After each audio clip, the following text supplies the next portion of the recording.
Welcome to In Her Voice.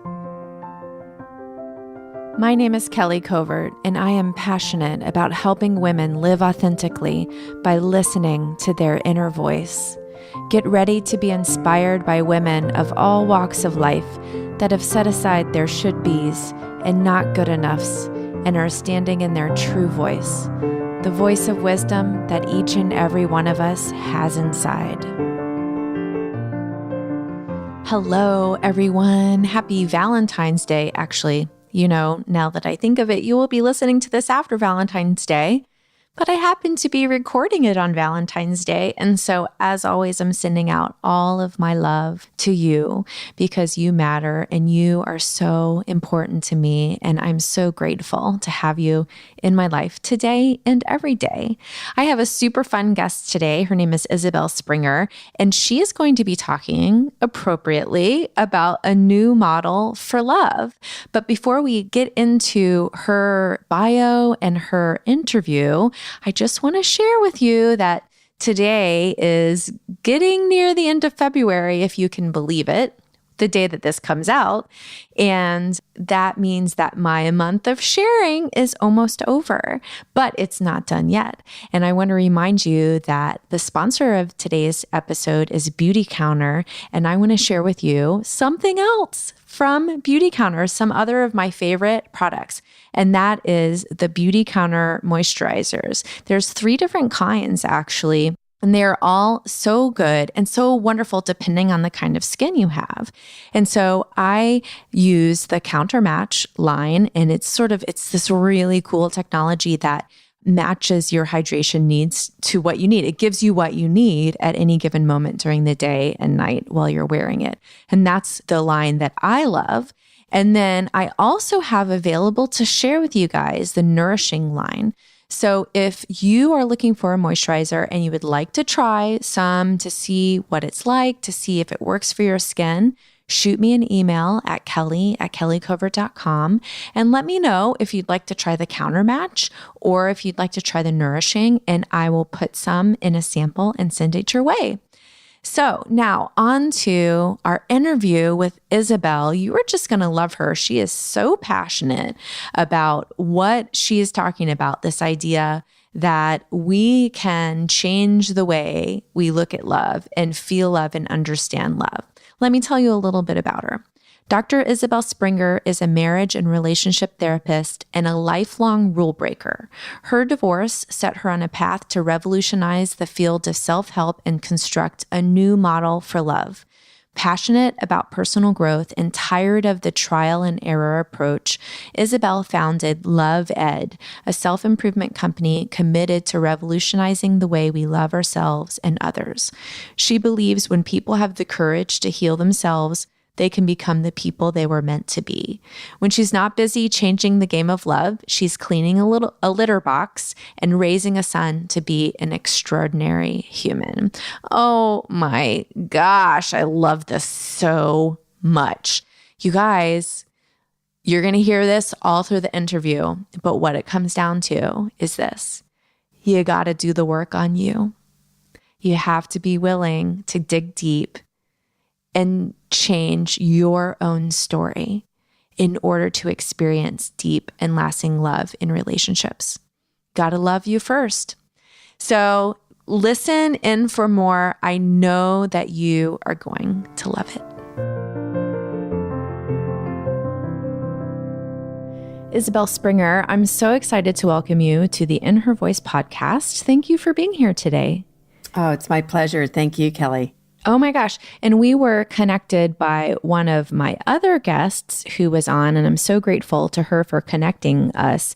And I wanted to start with an interesting question because we're going to be talking about love. Today is Valentine's Day that we're recording on. Mm-hmm. And that is your area of expertise as a couples and relationship therapist. But I wanted to ask you a question that may have something to do with that or may have nothing to do with that.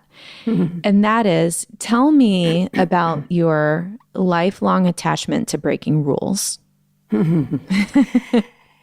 Yeah, so I have always been the person who is fighting for someone else. I mean, I can remember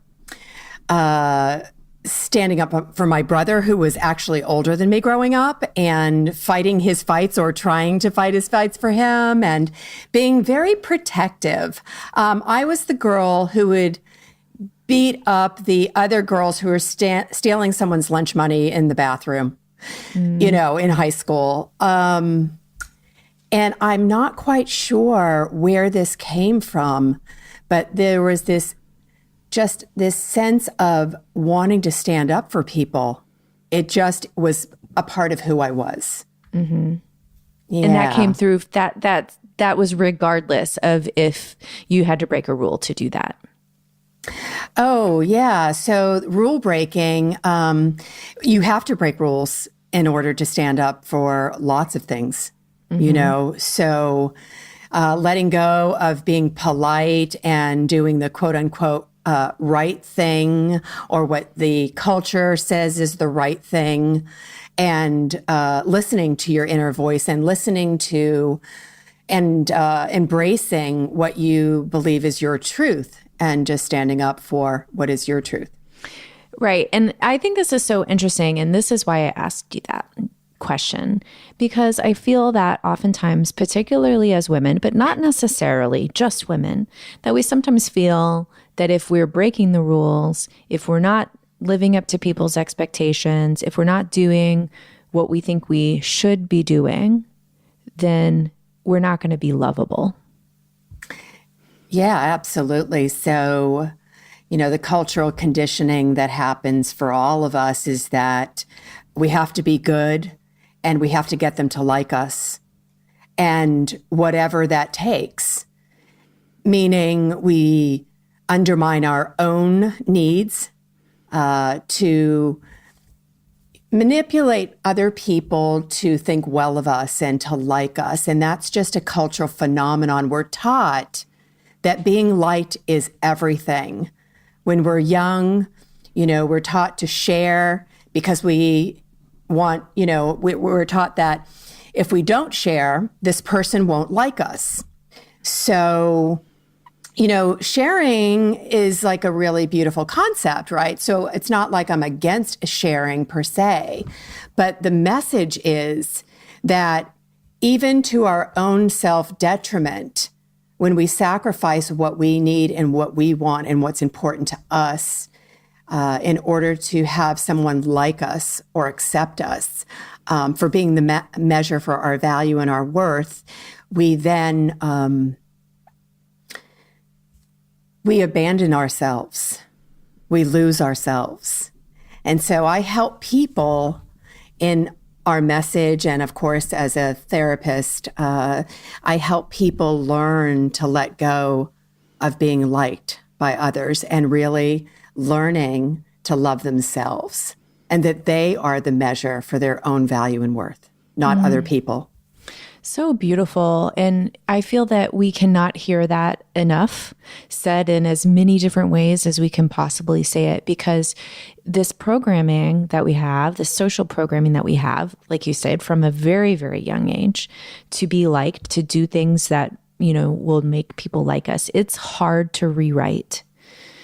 And we have to be very aware and very conscious of the fact that that's where our default systems will go if we don't try to reroute that. And so this brings us to what you're going to talk about today, and that is what you call a new model for love. You've spent a lot of time, you have a lot of experience working with individuals and couples who are trying to find loving relationships, who are trying to heal loving relationships. So why don't you just talk to us a little bit about this new model for love? Thank you. I would love to do that. So I created a program 8 years ago after my long-term marriage ended, and I was devastated. I was a child of parents who were divorced multiple times. And as a young child, I vowed to myself, unconsciously vowed to myself, that when I grew up, I was going to be really successful at love, that my parents were young, that they didn't know what they were doing. They were not educated. They weren't a good fit. And so what I saw for myself was to do love in a very purposeful way. So I was going to be educated. I had a master's degree in clinical psychology. I waited till I was 30. I was checking all these boxes off to shift the odds in my favor of having this successful love relationship. And unfortunately, after 18 years of being with this partnership, I had to unchoose it. And in doing that, it was the most devastating experience of my life. It was like cutting my own arm off with a butter knife.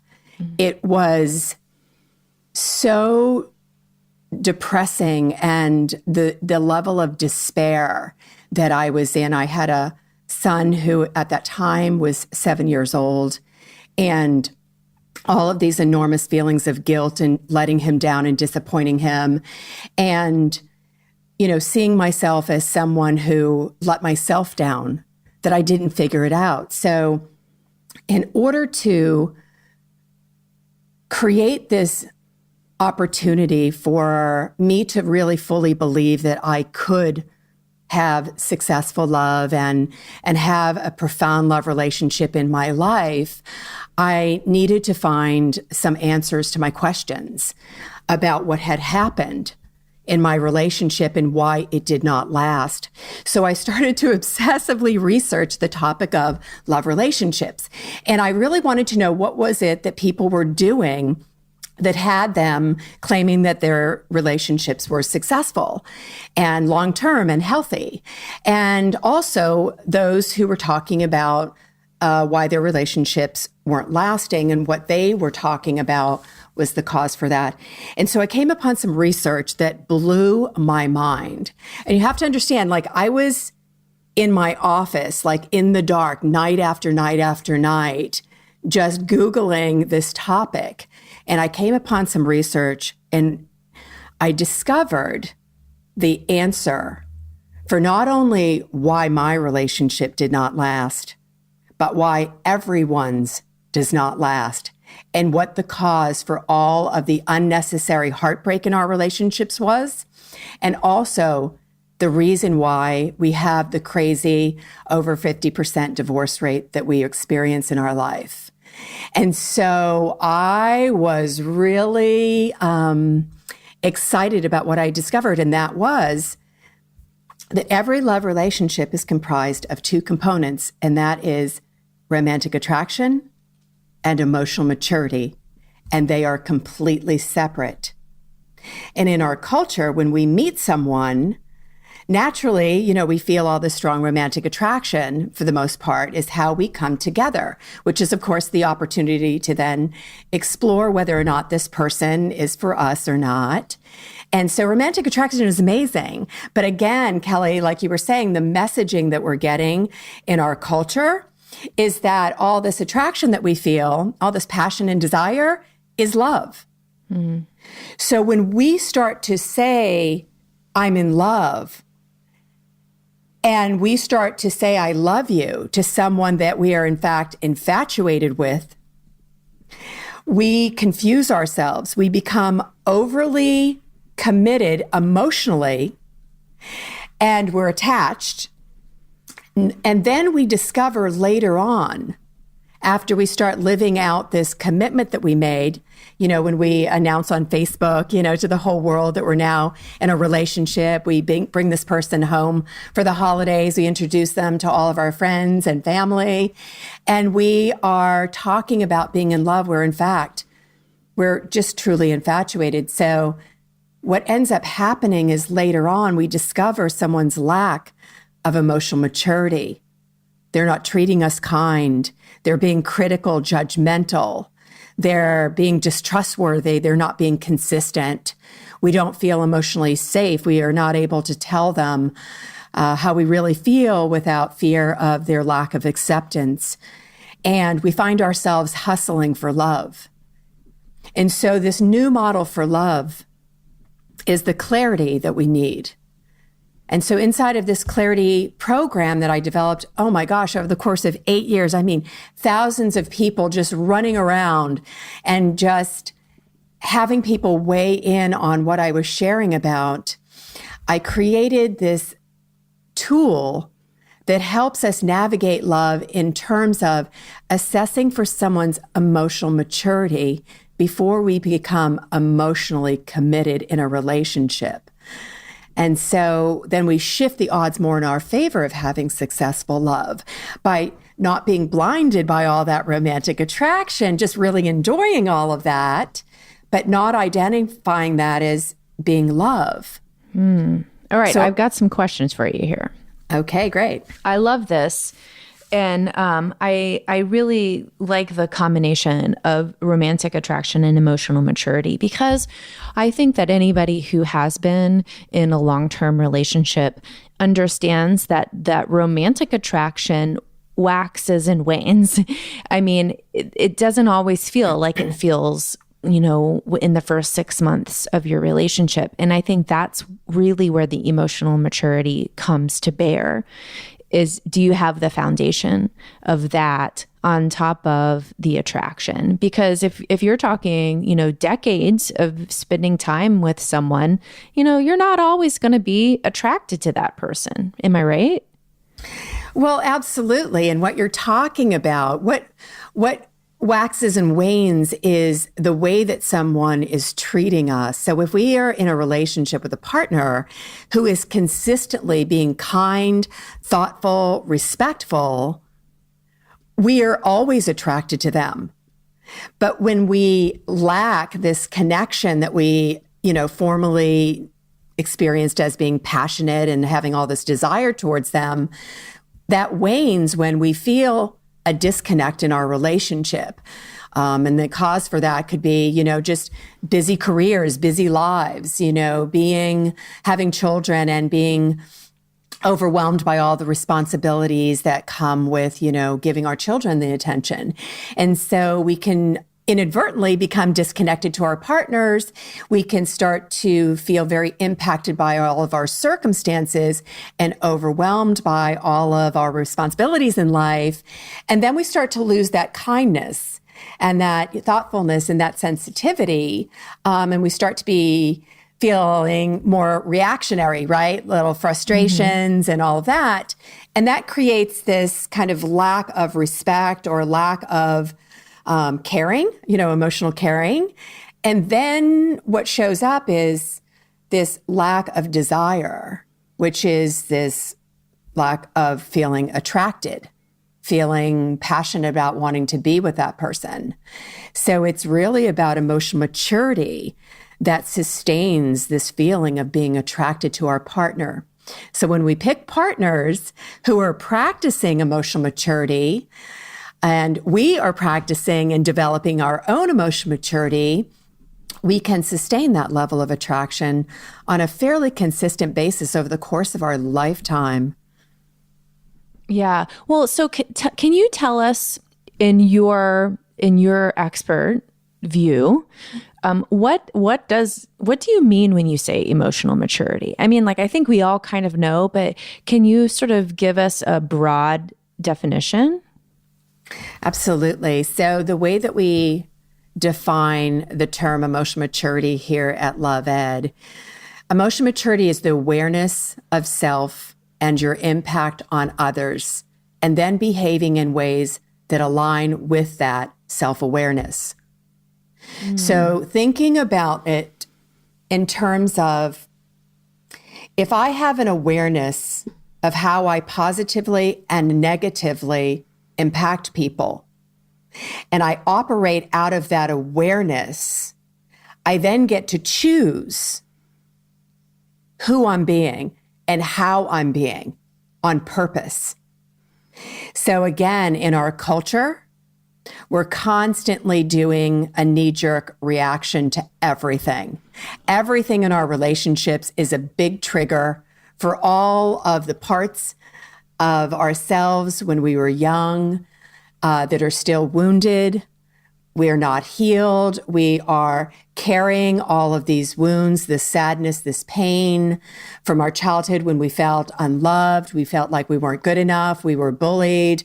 We were humiliated. We weren't invited. We were excluded. We weren't pretty enough, smart enough, rich enough. All of these experiences that we're all experiencing on some level and some kind of variation growing up, unless we're tending to that and being able to identify that and heal those past impactful experiences, we are inadvertently dragging them unconsciously into our love relationships. And of course, we're with a partner who is absolutely doing the same. So our intention is to be mindful in the relationship, but there's this responsibility that we need to take about becoming aware of everything that we carry emotionally. This is the baggage that we carry into our relationships. So instead of, kind of beating ourselves up or putting ourselves down for having some baggage, we just need to get busy on identifying what that is about, tending to that, talking about that in our relationships, being able to identify that and speak to that. So we're being really responsible about it because we're not perfect, right? And so if we're both, if we're both in that conversation where we're able to have enough self-awareness about how we're responding and reacting to things, that's half the battle. So when we can show up being self-aware, and we're with a partner who is practicing self-awareness, we're not going to do it every time because we're imperfect people. But if our intention is to be self-aware, we have so much more that we can bring to our relationship and really develop it and create it and maintain it in a way that is very purposeful. So I love that. Yeah. I think intentions are so important and they're so powerful. And so coming into a relationship, and even if you're in a relationship that's long-term, this is something that you can start doing if you haven't been doing it. You don't have to start over again in order to be able to use these tools, right? Oh my gosh, Kelly, you are so absolutely right. In my work with couples, especially who are on the brink of divorce, my conversation with them is to let them know, hey guys, you came into this relationship with all this baggage. It wasn't your intention. You're both amazing people. You're good-hearted people. You're well-intentioned, but you have no skills. You are carrying stuff from your past.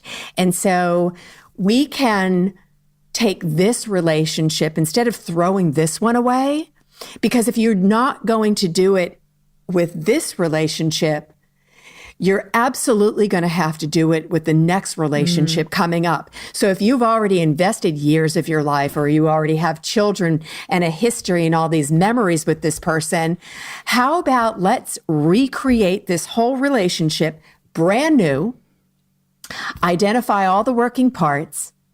Let me provide you with all the distinctions and tools and empowerment that you need, along with the healing that you must have for your own self as an individual. And let's recreate this whole relationship and start over. And I don't mean dating, like you're needing to court each other again. It all comes from healing ourselves and having the knowledge, skills, and tools that are absolutely required to create our fulfilling and satisfying relationships. Yes. You know what I find so fascinating about what you're saying is what I hear is that the most important work that we need to do to build a relationship that's loving and lasting is work on ourselves. We need to love ourselves. We need to let go of the stuff that's holding us back in order to be able to be a part of this partnership. Yes, it is all about self-love and seizing the opportunity to authenticate ourselves, get who we really are. We are all growing up, and this is a global experience. We are growing up, and what's on the table is feeling loved. And so very often we don't have that experience consistently. We feel impacted by what's happening inside of our family, the dysfunction that's happening, the neglect, the impactful ways that our parents are being either with each other or as individuals, how they are struggling outside of our family, in our social circles, and going to school, feeling left out, feeling bullied, feeling not good enough. And because no one is around helping us process our lives emotionally, because we're so emotionally immature as children, we make everything personal, but it's not. But we make it personal. And when we make everything personal, we then are left messaging back to ourselves that we suck. Yeah. And so therein lies the deep-seated self-hate, the deep-seated unconscious relationship with ourself that is about feeling that we suck, that we're not good enough, and all of the messaging that we don't even know that we're carrying that undermines our success, undermines our ability to feel empowered and good about ourselves. And this is just a global phenomenon. So going back to what you said, it's all about getting that we inadvertently, unknowingly, unconsciously interpreted so many of the impactful moments of our past as children. We made them personal and then set out on a course to then prove to ourselves, as we were collecting evidence, that it was really true, that we are not good enough and we are not lovable. Yeah, and we will continue to see that for as long as we look for it. If you are looking for that, you'll find it. And it's not like we're looking for it, Kelly. It's the lens that we see and interpret everything that's going on in our lives. We don't want to look for it, but in fact, that's what we interpret. When things don't go well, it's almost like we say to ourselves, yeah, well, you're not good enough. Of course, that's not going to happen. It's not going to go well. Right. What did you expect? Yeah. What did you expect? You're not lovable, Isabell. You are not enough. Yeah. So when my dad was not faithful to my mom growing up, and we could feel it. It was in the house. It was devastating. It was unspoken. Then it became very apparent. It was very covert. I grew up just with that experience. My belief was I was not enough for my dad to stay. So my experience was when my parents divorced and we moved away. My mom moved away with us kids. Back in the day, that's what you did. You took your kids and you packed them up and you moved out of state. A parent ran away from that sadness and that pain. And so not having my dad in my life in those really formative years had me always bringing into every romantic relationship unknowingly the belief that I was not enough. So when it didn't work out, I would say to myself unconsciously, well, what did you expect, Isabell? You are not enough. You're not enough for them to fight for you. You're not enough for them to stay. There's something about you that is just not enough, and you need to get that. Mm-hmm. And it's devastating. And this is the phenomenon that I'm always talking to people about, because they're not aware of how the human condition happens in that regard, that undermines our life and our love that we want. Yeah.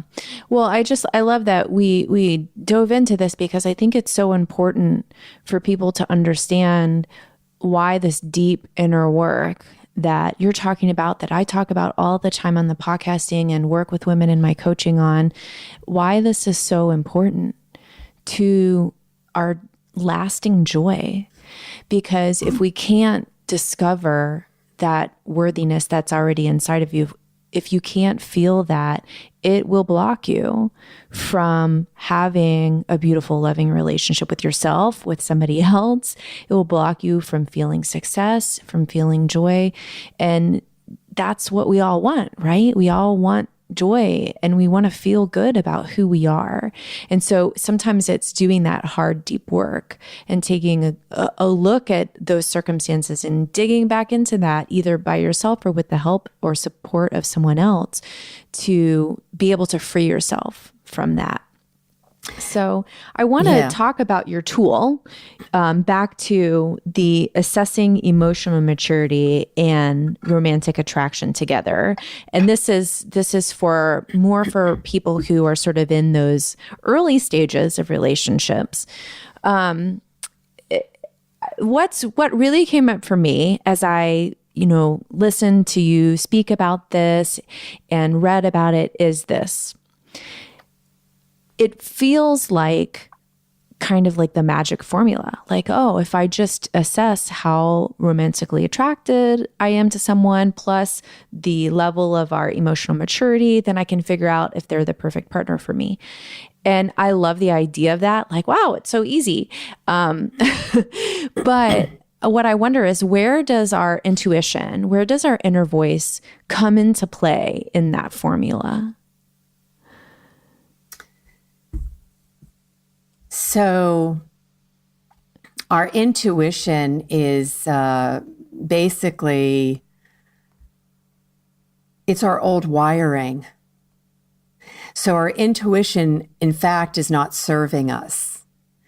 So when we lead in relationships and make decisions based on what our heart is feeling, which is what, we're all in our culture, the messaging is all about, do what your heart, tells you to do. If you feel like he or she is the right person for you, it's in your heart. And I'm here to say that we're doing it different. We're not making decisions based on your heart. We're making decisions based on your mind. And your heart will follow your mind first. So in my company, Love Ed, I've created a curriculum for loving yourself and others. And what we are teaching is to be mindful, and we're doing love differently. We're doing it on purpose and with great intention, which comes out of being skilled and knowledgeable and having the tools that we need to not only make smart decisions in love, but to maintain our love relationships and to grow them and to become the people that we're meant to be. So when we talk about emotional maturity and romantic attraction and how we're separating that, it is so critical for people to see love in this regard, whether you're just starting to explore a relationship or whether you're in a relationship and maybe it's time to unchoose it. So we can feel very matched up with our attraction to each other, but we also then have to distinctly look at emotional maturity. We have to look at our partner, and we then have to look at ourselves, and we have to make a determination, is this something that can grow? Because emotional maturity is love. Emotional maturity is the experience of being loved. And luckily for all of us, unlike romantic attraction, emotional maturity is something that we can grow if we grow it on purpose. And so therein lies the opportunity to have really successful relationships. So if you're with a partner and they're not interested in growing and they feel like they're just fine, everything's fine, and they're not really up for personal growth, they're not up for really learning anything or making any big changes, the opportunity to have that relationship really be fulfilling and connective and the love that you really are hoping for is going to be fairly unreasonable. So where we find profound love relationships and the experience of feeling connection and closeness and authentically loved by our partner and accepted is being with a partner who values growing their emotional maturity, which is doing personal growth. That's either some counseling sessions, if there's something to look at right there, reading self-help books, going to retreats, workshops, doing online courses. There's all kinds of incredible resources that are available. And I also make them available on the loveedcommunity.com website. I created a resource page, and my goal is to provide people with these resources, the things that they need to learn to love themselves and others. But I want people to go into love relationships, explore them, not being fooled by all that attraction that they feel at the beginning of the relationship, because the first year of any relationship is pure infatuation. It is not romantic attraction. And we call it infatuation because it can be short-lived. We are not able to determine if that attraction that we're actually feeling, that desire and that passion, is something that can be sustained. We don't know. So we're not able to identify that until infatuation completes as a stage, which is around the first 12 months of the relationship. And then if we're feeling the attraction for our partner after that, then we feel like, okay, great. We have significant romantic attraction. We're both experiencing that. Now we need to start to assess for emotional maturity. Mm-hmm. And I have a scale in the Clarity program that I offer. The program that I've developed over the last 8 years, I put romantic attraction and emotional maturity up on a scale so you can affirm whether or not you have matched romantic attraction, that the romantic attraction you're experiencing is really significant and it's matched, because that very oftentimes can be mismatched. And then we can discover later on in the relationship, I'm waning, wandering from this relationship because I'm not really feeling the significant romantic attraction that I'm really wanting to in this relationship. And so people veer away from the relationship only to discover later that the romantic attraction level was not even sufficient from the beginning. They were fooled by the infatuation, thinking it was romantic attraction, and then it dissipates. Right. So I kind of want to go back to the intuition piece. I love all of this, and I love how you lay it out so beautifully.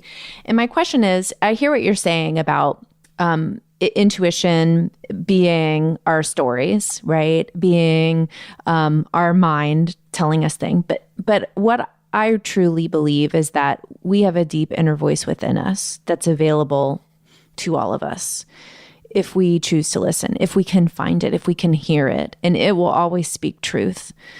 And I wonder if the availability to be able to hear that inner voice is directly related to how emotionally mature we are. Absolutely. Yeah. So most people are not emotionally mature. And when I say that, I'm again talking about the research and the phenomenon behind emotional maturity. So let me just explain, Kelly, if you can follow this. When we grow up and we're young, we lack emotional maturity. I mean, that's natural, right? Mm-hmm. We are feeling needy, possessive. Maybe we're lying. Maybe we're jealous. So that's natural because we're young and we're immature. We don't know who we are. And we lack emotional maturity. But in our culture, when we turn 18, and then the message is that we're all grown up. We're able to get married. We are able to, leave our homes. We can vote now. We can join the services. We can drink in certain countries. And so the message is, I'm all grown up. But what people don't get is, emotional maturity is something that needs to grow. on purpose, and we get capped off. Our level of emotional maturity gets capped off when we are young adults because the culture is messaging to us, okay, so now you're adult. If you really want people to think well of you and you want to do well in life and you want to feel good enough inside, you better get really busy getting all of the material things that will project this picture. So people will be really impressed and they'll be interested in you romantically. They'll be interested in you, to have you in their lives. You'll have a great job, a great career. You'll wow them. You'll have all the right stuff. And so we start to measure our value and our worth against all of this stuff. And we get busy focusing on stuff and looking good. And it creates this experience of, engaging in life in a very surface, superficial way. And we're not even connected to ourselves. Yeah. We have never afforded ourselves the opportunity to get who we are, to learn about what we need, what we want.